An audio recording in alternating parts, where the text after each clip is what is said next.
সকাল ৬টার সময় ঘুম ভেঙে গেছে, উঠে এই আর্টের ভিডিওটা বানিয়ে ফেলছিলাম। একটা নারকেলের মালাই দিয়ে সুন্দর একটা পুতুল। আমার আর্ট চ্যানেলে ভিডিওগুলো পোস্ট করাই আছে, তোমরা চাইলে দেখতেও পারো।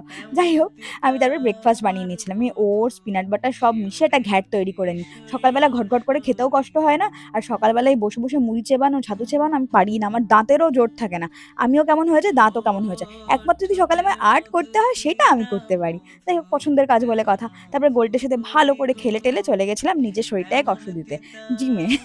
প্রচন্ড কষ্ট হয়ে যায় গো। এই ছাতাটা আমাদের বাড়িতে কেউ ইউজ করতো না। কদিন আগে আমি ছাতাটা আঁকার পর দিয়ে ছাতাটার ডিমান্ডই বেড়ে গেছে। এখন যেই বেরোয় এই ছাতাটাকেই নিয়ে বেরোয়। আজকে আমি ছাতাটাকে হাতে পেয়েছি বলে আমিও নিয়ে বেরিয়ে পড়লাম। আজকে আমার ছিল ব্যাকের এক্সারসাইজ করার দিন। আর ওখানে গেছিলাম, ভাইয়া কত ওয়েট তুলছে, কিসব, কিসব করছে। আমার মনে হয় না আমি সারা জীবনে এই ব্যায়ামগুলো করতে পারবো। আর এত ওয়েট তো আমার মনে হয় না আমি সারা জীবনেও তুলতে পারবো। আমার নিজের সম্পর্কে বিশ্বাসটাই নেই যেগুলো আমি করতে পারবো। তবে তোমাদের জন্য একটা প্রশ্ন রইলো, বলো তো আমি কত কেজি ওয়েট তুলছি? যদি বলতে পারো অবশ্যই আমাকে কমেন্টে জানিও। আশা করি তোমাদের দিনটাও আজকে প্রচন্ড ভালো গেছে। তোমাদের সাথে আবার দেখা হবে কালকে। টাটা।